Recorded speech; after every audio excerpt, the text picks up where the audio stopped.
बिस्मिल्लाहिर्रहमानिर्रहीम। अस्सलाम वालेकुम नाज़रीन, आप यूट्यूब चैनल देख रहे हैं, मैं इमरान खान हूँ। नाज़रीन, सुहेल अफरीदी साहब की एक मुलाकात हुई कोर कमांडर पेशावर से, और उस मुलाकात को लेकर सोशल मीडिया पे बड़ा रोला पड़ा हुआ है। ये मुलाकात क्या हुई, क्यों हुई, मकसद क्या था, किसने करवाई, वजह क्या थी, और ये बाहर कैसे आया मामला। और मुलाकात जुमे वाले दिन हुई, सुबह पहले हाफ में, यानी 10 बजे के आसपास मुलाकात हुई, और जुम्मे से पहले पहले ये मुलाकात ख़त्म हो गई। उसके बाद सुहेल अफरीदी की जो मसरूफियात थी, वो फिर 3 लगातार जलसे हुए, जुम्मे को, हफ्ते को, एतवार को वो जलसे करते रहे। और इससे एक दिन पहले सुहेल अफरीदी ने कोशिश की इमरान खान साहब से मुलाकात करने की अडियाला जेल में।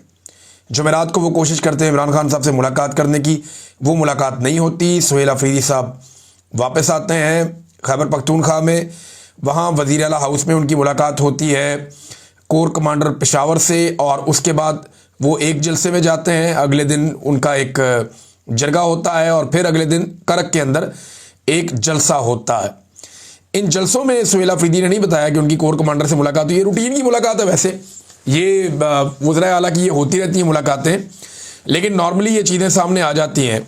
हैरत की बात यह है कि सुहेल अफरीदी ने या उनकी टीम ने इस हवाले से आगाह नहीं किया मीडिया को, या वो शायद बताना नहीं चाह रहे थे कि उनकी मुलाकात हुई कोर कमांडर से। मुलाकात का जो बैकग्राउंड है वो क्या है, इसमें शहजाद अकबर साहब ने कोई इन्फॉर्मेशन दी है, और कुछ सोर्सेज से मेरे पास इन्फॉर्मेशन है, मैं आपके सामने रख देता हूं। लेकिन उससे पहले ये मुलाकात जो है, ये सुहेल अफरीदी की दरख्वास्त पे नहीं हुई। ये मुलाकात कोर कमांडर की दरख्वास्त पे हुई है। यानी ये ख्वाहिश जो है वो सुहेल अफरीदी की नहीं थी, वो कोर कमांडर की ख्वाहिश थी मुलाकात करने की, नंबर 1। नंबर 2, एस्टेब्लिशमेंट का अपना जो सोशल मीडिया है वो इसके ऊपर गंद फैला रहा है और प्रोपेगेंडा कर रहा है कि सुहेल अफरीदी ने मुलाकात की कोर कमांडर से, वो तो कहता था कि मैं नहीं मिलूंगा। इस किस्म की बातें जो है वो एस्टेब्लिशमेंट का सोशल मीडिया कर रहा है। यानी पहले मुलाकात की दरख्वास्त कहां से आई? कोर कमांडर की जानिब से। मुलाकात के बाद प्रोपेगेंडा कौन कर रहा है? कोर कमांडर से रिलेटेड जो सोशल मीडिया है, एस्टेब्लिशमेंट का सोशल मीडिया, वो इसके ऊपर नीचा दिखाने की कोशिश कर रहा है सुहेल अफरीदी को। तो अब क्योंकि वो बात उन्होंने शुरू कर दी, तो बात तो आगे बढ़ेगी। इसमें शहजाद अकबर साहब ने पहले इंफॉर्मेशन दी। उन्होंने कहा जी कि जुमे के रोज़ एक हसास इदारे के सूबाई दफ्तर के एक आला ऑफिसर ने सूबे के आइनी सरबराह यानी सुहेल अफरीदी से रब्ता किया और उन्हें अपने साथ कोर कमांडर के दफ्तर चलने की दरख्वास्त की। क्या हो जी, कोर कमांडर के दफ्तर हाजिरी है। जैसे गड्ढापुर साहब को कहा था तो वो कैबिनेट लेके पहुंच गए थे वहां पे, लेकिन सुहेल अफरीदी ने या आईनी ओहदेदार ने, जो पहले ही इस दफ्तर से मुलाकात से गुरेजा थे, यानी कोशिश करते मुलाकात ना करें, इन्होंने बड़े प्यार वाले अंदाज में जवाब दिया कि मेरे मनसब के तकाज़ों के मुताबिक मुनासिब यही है कि मैं अपने दफ्तर में मुलाकात करूं। यानी मैं उधर क्यों जाऊं मुलाकात करने के लिए, वो मेरा मनसब ऐसा है क्योंकि एक आईनी ओहदा है मेरे पास, बड़ा ओहदा है, तो वो मुझे मिलने के लिए आए। अगर वो तशरीफ़ लाना चाहें तो मुझे कोई एतराज़ नहीं। ये बात जो हसास इदारे का अफसर था उसको पसंद नहीं आई, और उन्होंने नाराज़गी का इजहार किया और गैर मुनासिब लहजा इख्तियार करते हुए वहाँ से रवाना हो गए। जब ये मामला कोर कमांडर के इल्म में आया तो उन्होंने सूरत हाल की नज़ाकत को समझते हुए दानिशमंदी का मुजाहरा किया। उन्होंने मुतल्लिका अफसर को तंबीह करने के बाद खुद सूबे के आइनी सरबराह के दफ्तर का दौरा किया, उन्हें ओहदा संभालने पर मुबारकबाद दी और अमन व अमान के उमूर पर खुशगवार माहौल में तबादला ख्याल किया। बाद अदा वो नहायत एहतराम के साथ रुखसत हो गए। इस वाक़े का मकसद बयान करने का आगे वो अपना बता रहे हैं कि जी मकसद ये है कि जो आइनी ओहदेदारान हैं उनकी इज़्ज़त का ख्याल रखा जाए, और वही जो मनसब है वो ख़ुद भी अपने मनसब का ख्याल रखें, और जो सरकारी मुलाजमीन हैं वो भी उनके मनसब का ख्याल रखें। बहरहाल ये मुलाकात जो है, इसकी दरख्वास्त एस्टेब्लिशमेंट की जानिब से यानी कोर कमांडर की जानिब से थी। सुहेल अफरीदी ने जाने से इनकार किया कि जी मैं तो नहीं आ रहा, लेकिन मेरा दफ्तर हाजिर है यहाँ पे, अगर वो आकर मिलना चाहें तो बड़ी अच्छी बात है, वो आकर मिल लें, क्योंकि मेरा मनसब बड़ा है, और वो अगर आके कोई ब्रीफिंग देना चाहते हैं तो यहाँ पे आ जाएं, या मुलाकात करना चाहते हैं। तो बेसिकली मुलाकात का जो मकसद बताया गया था सुहेल अफरीदी को, पहले वो ये बताया गया था जी मुबारकबाद देना चाहते हैं। फिर वो आए, उन्होंने मुबारकबाद दी भी। अब ज़राए ये दावा करते हैं कि सुहेल अफरीदी ने, मैं सुहेल अफरीदी से बात करूंगा तब मैं पता करने की कोशिश करूंगा कि एक्चुअली क्या बातचीत हुई, लेकिन जो ज़राए बता रहे हैं वो ये बता रहे हैं कि सुहेल अफरीदी ने अपना वही मौक़िफ़ दोहराया जो उन्होंने जलसों में दोहराया था।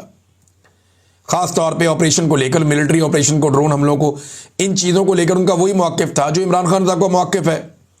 और उन्होंने ये बात भी बताई कि जनाब इमरान खान साहब से तो मुलाकात नहीं हो रही, चीज़ें पेंडिंग है।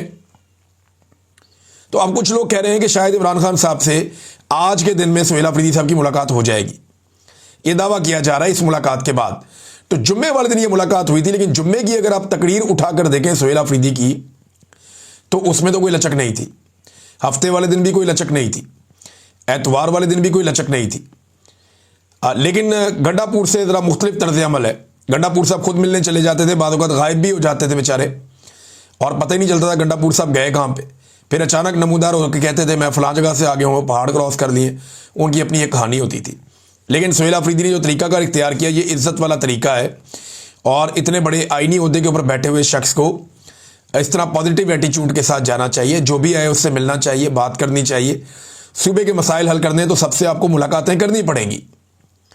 लेकिन इमरान खान साहब से अब वो क्या लेकर आते हैं आगे चलने का मंसूबा, ये तो इमरान खान साहब जब मिलेंगे सुहेल अफरीदी को तभी पता चलेगा, और उसके बाद जब वो बात करेंगे तब पता चलेगा। अच्छा, कुछ लोग ऐसे भी तनकीद कर रहे हैं कि जनाब ये सुहेल अफरीदी साहब ने मुलाकात क्यों की, जैसे कि एक तनकीद की है एमल वली खान ने। एमल वली खान का कहना है जनाब पहले तो बड़ी बातें होती थी और अब जनाब ये मुलाकात क्यों कर ली, ये मुलाकात अगर की है तो फिर ये कमज़ोरी है। इस किस्म की बातें एमल वली खान साहब कर रहे हैं वज़ीर आला को ताने देने के लिए, और PMLN के लोग भी बढ़ चढ़ के बात कर रहे हैं। तो मेरा एक सवाल है सादा सा कि डिक्की में बैठ के जाकर किसी दफ्तर के अंदर मुलाकात करना मिलिट्री एस्टेब्लिशमेंट के लोगों से, उसमें ज़्यादा इज्जत है या ये कहना कि जी अगर मिलना चाहते हो तो मेरे दफ्तर आ जाएं, यहाँ बैठ के मुलाकात कर लेते हैं, इसमें ज़्यादा इज्जत है। और ये दिन की रोशनी में मुलाकात हुई सुबह 10 बजे के करीब। लेकिन मेरे ख्याल में ये एक चीज़, अगर तो ये मैं पता करूंगा इसका कि क्या कोर कमांडर की जानिब से मना किया गया था कि आप इसका एलामिया जारी ना करें, या सुहेल अफरीदी ने और उनकी टीम ने जानबूझकर इस मुलाकात का एलामिया जारी नहीं किया और ये नहीं बताया कि ये मुलाकात हुई है। ये खबर इस तरह बाहर नहीं आनी चाहिए थी, उनको खुद बताना चाहिए था कि आज कोर कमांडर ने मुलाकात की ख्वाहिश का इजहार किया, वो आए और आकर मिले और फलां फलां चीज़ पे बात हुई। बहरहाल जो सोर्सेज बता रहे हैं वो ये है कि अपने मौक़िफ़ के ऊपर सुहेल अफरीदी फ़िलहाल खड़े हैं। जो इमरान खान साहब ने बात की है उन्होंने वही मौक़िफ़ सामने रखा है ऑपरेशन को, ड्रोन हमलों को और दीगर चीज़ों को लेकर। और मादनियात के बारे में जितना क्लियर स्टेटमेंट सुहेल अफरीदी ने दिया, वो भी अब बड़ी क्लैरिटी के साथ आ गए हैं कि जनाब हम किसी को मादनियात नहीं देंगे।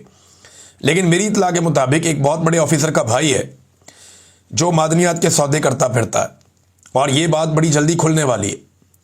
मादनियात के हों, LNG के हों, दीगर मामलात हों, एक बहुत बड़े ऑफिसर का भाई है, बहुत बड़े ओहदे पे वो बंदा बैठा हुआ है और इसको डिग आउट कर रहे हैं। आपको खैबर पख्तूनख्वा से आने वाले दिनों में खबर मिलेगी इसके हवाले से कि वो सौदेबाजी करता है मादनियात के हवाले से, सोने के ज़खायर के हवाले से, और दीगर को जो सौदे रियासती सतह पे होते हैं उनके ऊपर वो सौदेबाजी करता है।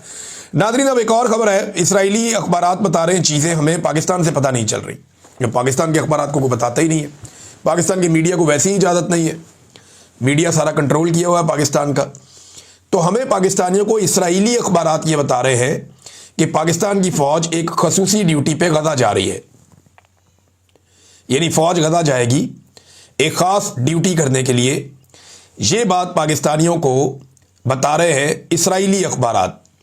और जिस मुल्क की फ़ौज जा रही है ना उसकी पार्लियामेंट को पता है, ना उसके वज़रा को पता है, और ना उसके मीडिया को पता है, और ना उसकी आवाम को पता है। देखें, पाकिस्तानी फ़ौज जो है इसकी तैयारी से लेकर आज तक जहाँ तक ये फ़ौज पहुँची है, ये सब पाकिस्तानियों के खून पसीने का पैसा है। तो पाकिस्तानियों को ये जानने का हक़ है कि हमारी फ़ौज कहाँ लड़ने जा रही है और कौन सी ड्यूटी करने जा रही है। नवाज शरीफ के दौरे हुकूमत में यमन में पाकिस्तान की फ़ौज को बुलाया गया था अरब ममालिक की जानिब से। तो उस वक्त पार्लियामेंट ने यह फैसला किया था कि हम इस लड़ाई से अपने आप को बाहर रखेंगे, और पाकिस्तान ने एक दानिशमंदाना फैसला कर लिया था। लेकिन आज तो पार्लियामेंट बेतौकीर है, अदलिया भी फारिग है, मीडिया भी फारिग है, कोई बात ही नहीं करता। तो हमें इसराइली अखबारात से पता चलता है, द टाइम्स ऑफ इसराइल और दीगर अखबारात ये बताते हैं कि जनाब पाकिस्तानी फ़ौज जा रही है कहाँ, गज़ा में। और गज़ा में क्या काम करने जा रही है, इस हवाले से मैं एक खबर आपके सामने रखता हूँ यहाँ पे। ये जनाब नेतन्याहू के हवाले से खबर है कि गजा फोर्स में कौन सी गैर मुल्की अफवाज काबिल कबूल होंगी, फैसला इसराइल करेगा। यानी उन्होंने कहा कि जी हमें तुर्की की फौज काबिल कबूल नहीं है, गजा में ये फौज हमें पसंद नहीं है, झगड़ा करती है, इसराइल के लिए प्रॉब्लम क्रिएट करेगी या इसराइली मफादात के खिलाफ काम करेगी, लिहाजा इसराइल को ये काबिल कबूल नहीं है कि वहां पे तुर्की की फौज आए। लेकिन पाकिस्तानी फौज के हवाले से इसराइली मीडिया बताता है कि पाकिस्तानी फौज का अप्रूवल है और बाकायदा अमेरिकन ने, उनकी गवर्नमेंट ने यह बता दिया है कि इसराइल को पाकिस्तानी फौज के बारे में कोई एतराज नहीं है। इसराइल ने अप्रूवल दे दिया है, पाकिस्तान की फौज गजा में जाके खिदमात सर अंजाम दे सकती है। अब कौम को मंजन बेचा जाएगा कि जनाब गजा में पाकिस्तानी फौज का जाना एक बहुत बड़ी सआदत है। गजा कोई मजहबी मुकाम नहीं है, समंदर के किनारे एक इलाका है जहां पे फ़लस्तीनी आबाद है और यहां पे हमास है जिसने इसराइल के साथ एक लंबे अरसे से लड़ाई शुरू कर रखी है। हमास का खतरा इसराइल के ऊपर हमेशा मंडलाता रहता है। इसराइल उस खतरे को ख़त्म करना चाहता है और इसराइल की फ़ौज लड़ लड़ के बमबारी कर करके मामले को यहाँ तक ले आई है। पूरी दुनिया में इसराइल के ऊपर तू होती है, उनकी पॉलिसी के ऊपर, उनकी बमबारी के ऊपर लोग जो हैं वो रिएक्शन देते हैं। मगरबी ममालिक में बड़ा सख्त रिएक्शन इसराइल के ऊपर आता है। लाखों लोग मिलियंस के अंदर निकल के एहतजाज करते हैं सड़कों पर, उनकी हुकूमतों पर दबाव आता है। लिहाजा इसराइल के लिए मुमकिन नहीं है कि वो कई लंबे सालों तक यहाँ गजा के अंदर बमबारी करता रहे। तो गजा से आने वाले खतरे को रोकना कैसे? वहां पे एक ऐसी फौज होना चाहिए जो इसराइली सरहदों की और गजा की सरहदों की हिफाजत करे और कोई प्रॉब्लम क्रिएट ना होने दे। अब ये वो फौज है जो बनने जा रही है कि बैनुल अक़वामी इस्तेहकाम फोर्स जो बनने जा रही है, इसमें जनाब पाकिस्तान को शामिल किया गया। इसराइल ने एनओसी दे दिया कि जनाब पाकिस्तान को आप ले आए, कोई मसला नहीं है, आपने तुर्की को नहीं आने देना, वो प्रॉब्लम क्रिएट करते हैं इसराइल के लिए। पाकिस्तान जो कोई प्रॉब्लम नहीं, पाकिस्तान को ले आए। नेतन्याहू कह रहा है कि इसराइल तय करेगा कौन आएगा कौन नहीं आएगा। इसराइली अखबार कह रहे हैं कि जनाब पाकिस्तान तय हो गया, वो आ रहा है। और अमेरिकन हुक्मरान बता रहे हैं जी पाकिस्तानियों की अप्रूवल, इसराइल को कोई एतराज नहीं है, वो आ जाए, कोई बात नहीं है। अब इस पे पूरे पाकिस्तान के अंदर सवालात उठ रहे हैं। जो सवालात पाकिस्तान में उठ रहे हैं, तमाम लोगों ने लगभग एक ही तरह के सवाल किए हैं, एक ही तरह के। सेनेटर मुश्ताक अहमद साहब ने भी इससे मिलते जुलते ही सवाल किए हैं और यही सवाल हैं जो सबके ज़हनों में है। मैं आपको पढ़ के सुना देता हूँ। अब बहुत अफसोसनाक है कि अब हमें इसराइली अखबारात जो है गजा में इंटरनेशनल स्टेबलाइजेशन फोर्स में अफवाज पाकिस्तान की तैनाती की इतला दे रहे हैं। कहाँ है ISPR? कहाँ है पाकिस्तान की वजारत खारजा? वैसे पूछना चाहिए कहाँ है पाकिस्तान की वजारत इतलात भी। मैं बहैसियत पाकिस्तानी शहरी हुकूमत पाकिस्तान से दर्ज झेल सवालात की वजाहत चाहता हूँ। नंबर 1, क्या यह दुरुस्त है कि अफवाज पाकिस्तान अमरीकी मनसूबाबंदी के तहत गजा में तैनात हो रही हैं? नंबर 2, क्या यह भी दुरुस्त है कि बकौल अमरीकी सेक्रेटरी खारजा इस तैनाती से इसराइल कंफर्टेबल है, मुतमईन है? नंबर 3, अब यह अमरीकी सेक्रेटरी खारजा ने कहा ना, मार्को रूबियो ने, उन्होंने कह दिया इसराइल मुतमईन है पाकिस्तान से, कोई प्रॉब्लम नहीं है, तुर्की से मुतमईन नहीं है, ईरान से मुतमईन नहीं है। नंबर 3, क्या यह भी दुरुस्त है कि हमास के लिए बकौल इसराइली नरम गोशा रखने की वजह से तुर्क अफवाज की गजा में तैनाती की इसराइल ने मुखालफत की है और तुर्क अफवाज की तैनाती से मना कर दिया है? तुर्की जो है वो हमास के लिए इनके दिल में नरम जगह है, लिहाजा इन्हें वहाँ पे गजा में तैनात नहीं किया जाएगा।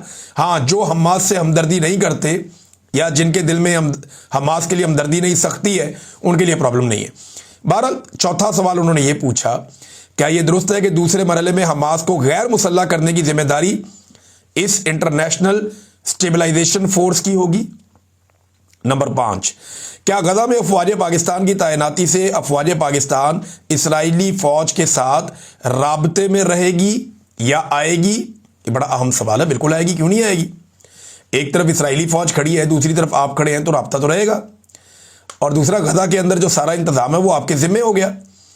और इसराइली अखबारात तो यहां तक लिख रहे हैं कि इसराइली सरहदों के मामलात को या इसराइली सरहदों की हिफाजत या उसका तहफ़्फ़ुज़ वो इस फोर्स की जिम्मेदारी होगी जिस फोर्स में पाकिस्तानी फौजी भी होंगे। ये इसराइली अखबारात लिख रहे हैं, मैं नहीं कह रहा।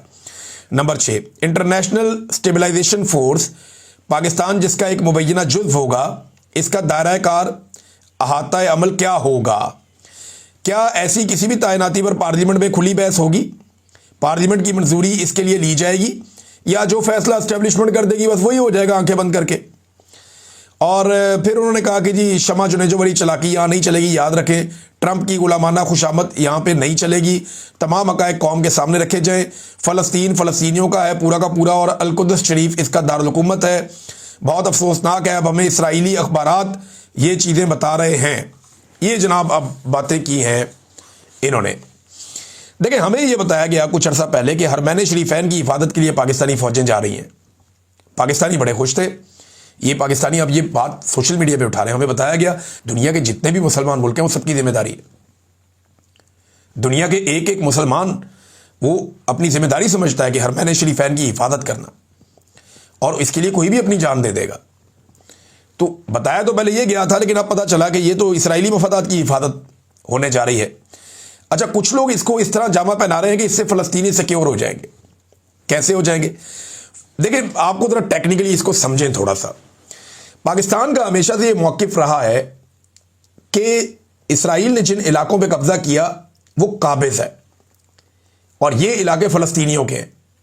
फ़लस्तीनी अपना कब्जा छुड़ाने के लिए लड़ाई करते हैं। इसराइल अब उस लड़ाई से तंग आ गया क्योंकि उसने फ़लस्तीनियों को बहुत थोड़े इलाके में महदूद कर दिया। अब वो ये चाहता है कि ये इन इलाकों के अंदर ही महदूद होकर ज़िंदगी गुजारें, अपने दूसरे इलाकों के बारे में भूल जाएं। ये काम करने के लिए उसे बहुत फ़ौजी ताकत इस्तेमाल करनी पड़ती है। वो जो फ़ौजी ताकत इसराइल इस्तेमाल करता है उसके वजह से पूरी दुनिया में उसकी बदनामी होती है। तो अब एक इंटरनेशनल स्टेबलाइजेशन फोर्स जिसमें मुसलमान ममालिक के फ़ौजी हैं वो जाएगी और वो ये काम करेगी कि जी जहाँ पे फ़लस्तीनी है वो वहाँ पे ही रहे और जहाँ पे इसराइली है वो वहाँ पे ही रहे, और इसराइलियों को प्रॉब्लम ना हो और फ़लस्तीनियों को प्रॉब्लम ना हो। भाई, इसराइलियों ने वहाँ पे फ़लस्तीनियों को क्यों मारना है? वो सिर्फ ये चाहते हैं कि उनके खिलाफ कोई मुज़ाहमत ना हो। तो जब ये फोर्स वहाँ पे मौजूद होगी तो इसराइल के खिलाफ मुज़ाहमत ख़त्म हो जाएगी। ये इस बात की गारंटी है, ये फोर्स जो मुझे समझ आ रही है। सादी सादी बात ये है। तो पाकिस्तान की नज़र में जो पाकिस्तान की पहले पॉलिसी थी, इसराइल एक काबिज़ था, लेकिन अब जो है वो कब्ज़ा करने वालों और जो मकबूजा रहने वाले लोग हैं उनके बीच में जो एक फ़ौज बनने जा रही है उसका पाकिस्तान हिस्सा भी बनेगा। ये है नाज़रीन सूरत-ए-हाल। अख्तर मेंगल साहब ने भी इस पर आवाज़ उठाई, लेकिन पाकिस्तान तहरीक इंसाफ को, फजल रहमान साहब को, जमात इस्लामी को और दीगर जो अपोजिशन जमातें हैं उन सबको इस पर सवालात सामने रखने चाहिए। वकला को भी सवालात सामने रखने चाहिए। उलमा इकराम को अगर लगे कि इसके अंदर कोई ऐसी चीज़ है जो पूछी जानी चाहिए तो उलमा इकराम को भी सवालात उठाने चाहिए। सवाल उठाने में कोई हर्ज नहीं है। मीडिया का तो पाकिस्तान में वैसे ही बेड़ा गर्क करके रख दिया। इस पर एक फाइनेंशियल टाइम्स की एक रिपोर्ट छपी हुई है। उस रिपोर्ट का एक हिस्सा मेरे पास है, मैं आपको पढ़ के सुनाता हूँ कि रिपोर्ट कहती क्या है। ये देखें जी, ये रिपोर्ट है। ये रिपोर्ट कहती है कि आसिम मुनीर ने यकीनन अपने इख्तियार को मजबूत करने में बेरहमी का मुजाहरा किया। ये अमरीकी फाइनेंशियल टाइम है। अदालतें कई सालों के मुकाबले में ज़्यादा ताबे नज़र आती हैं। यानी माजी में अदालतें इतनी कब्जे में नहीं थी, कंट्रोल में नहीं थी जितनी अब कंट्रोल में है। टीवी एंकर्स और कॉलम निगारों का कहना है कि वो सख्त सेंसरशिप का सामना कर रहे हैं और मरकज़ी हिज़्ब इख्तिलाफ यानी पाकिस्तान तहरीक इंसाफ के ज़्यादातर रहनुमा या तो जेल में हैं या छुपे हुए हैं। इसी दौरान फ़ौज का कारोबार के मैदान में असर रसूख मुसलसल बढ़ता जा रहा है, जैसे कि SIFC हो गया या दीगर चीज़ें हो गई, मादनियात हो गई, ज़राअत हो गई। बहुत सारे शोबों में जो फ़ौज से मुंसलिक इदारे हैं वो बहुत तेज़ी से आगे बढ़ रहे हैं। ये भी उन्होंने लिखा। तज्ज़ियाकारों का कहना है कि आसिम मुनीर ने इतनी ज़्यादा ताकत अपने हाथ में जमा कर ली है जितनी उन फ़ौजी हुक्मरानों के पास भी नहीं थी जिन्होंने बाज़ाब्ता तौर पर पाकिस्तान में मार्शल लॉ का निफाज किया था। इसके अलावा आसिम मुनीर ने अपने लिए मुमकिना तौर पर एक दिहाई की हुक्मरानी की बुनियाद रख दी है कि 10 साल तक वो यहाँ पे हुक्मरानी करते रहेंगे पाकिस्तान में, क्योंकि महर तस्दीक के तौर पे काम करने वाली पार्लियामेंट ने उसकी मुद्दत मुलाजमत को 3 से बढ़ाकर 5 साल कर दिया है, जिसे बाद में दोबारा तौसी भी दी जा सकेगी।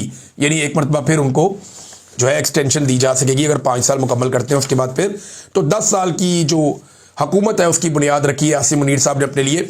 वैसे मैं एक चीज़ आपके सामने रखता हूँ, तारीख अपने आप को ना दोहराती है।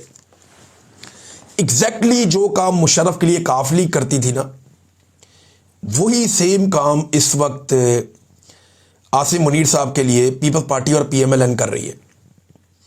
उस दौर में भी सारा इक़्तिदार परवेज़ मुशर्रफ साहब के पास था और जो पॉलिटिकल पार्टी जिनको वो इक़्तिदार में लाए थे, यानी पीपल्स पार्टी पार्लियामेंटेरियन करके एक जमात थी, वो आफ्ताब शेरपाव वगैरह उसके अंदर थे, और राव सिकंदर इकबाल वगैरह थे उसके अंदर। वो जो पॉलिटिकल पार्टी थी ना, मेरे ख्याल में उसमें वो भी थे, यहाँ झंग से एक पाकिस्तान पीपल्स पार्टी के एक रहनुमा होते थे, फैसल साले हयात वगैरह, ये सारे उसके अंदर थे। वो जो पॉलिटिकल पार्टी थी पीपल्स पार्टी और काफ लीग, उन्होंने जितनी खिदमत सर अंजाम दी परवेज़ मुशर्रफ के लिए, बिल्कुल वही वाला रोल आजकल जरदारी और नवाज शरीफ साहब की PMLN और पीपल्स पार्टी मौजूदा आर्मी चीफ के लिए अंजाम दे रहे हैं। कोई ज़्यादा फ़र्क नहीं है। हाँ, ये फ़र्क है कि मुशर्रफ ने वो कुछ नहीं किया पाकिस्तान में जो अब हो रहा है। जितना जुल्म अब हो रहा है पाकिस्तान में, मुशर्रफ के दौर में भी नहीं हुआ था। उसके दौर में मीडिया फिर भी कुछ आज़ाद था, अब बिल्कुल नहीं है। पॉलिटिकल लोगों की थोड़ी बहुत हैसियत थी, अब बिल्कुल नहीं है। और अदालतें कहीं ना कहीं अपना काम करने की कोशिश करती थी। अब तो अदालतों के भी ऐसा लगता है कि टुथलेस कर दिया गया है, अदालतें कोई काम ही नहीं कर सकती, बिल्कुल उनके पास इख्तियारात ही नहीं है। फिर बात करेंगे इसके ऊपर डिटेल में। अब तक के लिए इतनी, अपना ख्याल रखिएगा, अपने इस चैनल का भी। अल्लाह हाफ़िज़।